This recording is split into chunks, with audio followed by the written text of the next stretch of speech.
Chapter 13. The Devil's Trademark. One day, when John and I had been out on some business of our master's, and were returning gently on a long straight road, at some distance we saw a boy trying to leap a pony over a gate. The pony would not take the leap, and the boy cut him with the whip, but he only turned off on one side. He whipped him again, but the pony turned off on the other side. Then the boy got off and gave him a hard thrashing and knocked him about the head. Then he got up again and tried to make him leap the gate, kicking him all the time shamefully, but still the pony refused. When we were nearly at the spot, the pony put down his head and threw up his heels and sent the boy neatly over into a broad quickset hedge. And, with the rein dangling from his head, he set off home at a full gallop. John laughed out loud. "Served him right," he said. "Oh, oh, oh," cried the boy, as he struggled about amongst the thorns. "I say, come and help me out." "Thank ye," said John. "I think you are quite in the right place, and maybe a little scratching will teach you not to leap a pony over a gate that is too high for him." And so with that, John rode off. "It may be," he said to himself, "that young fellow is a liar as well as a cruel one. We'll just go home by Farmer Bushby's, Beauty. Then if anybody wants to know, you and I can tell 'em, you see." So we turned off to the right, and soon came up to the stackyard and within sight of the house. The farmer was hurrying out into the road, and his wife was standing at the gate, looking very frightened. "Have you seen my boy?" said Mr. Bushby as we came up. "He went out an hour ago on my black pony, and the creature has just come back without a rider." "I should think, sir," said John, "he had better be without a rider unless he can be ridden properly." "What do you mean?" said the farmer.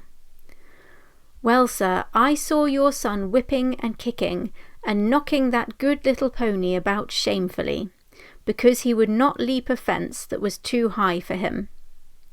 The pony behaved well, sir, and showed no vice, but at last he just threw up his heels and tipped the young gentleman into the thorn hedge. He wanted me to help him out, but I hope you will excuse me, sir, I did not feel inclined to do so. There's no bones broken, sir, he'll only get a few scratches. I love horses, and it roils me to see them badly used.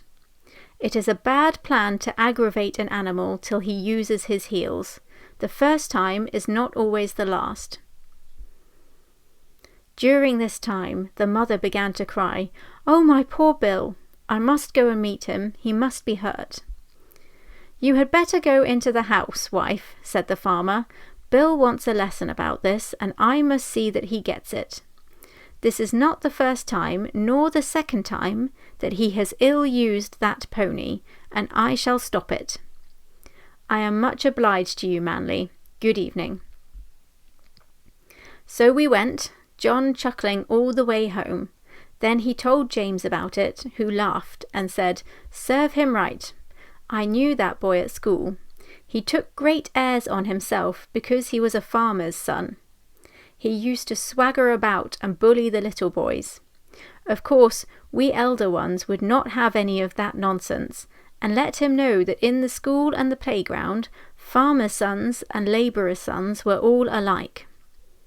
I well remember one day, just before afternoon school, I found him at the large window, catching flies and pulling off their wings. He did not see me, and I gave him a box on the ears that laid him sprawling on the floor. Well, angry as I was almost frightened. He roared and bellowed in such a style.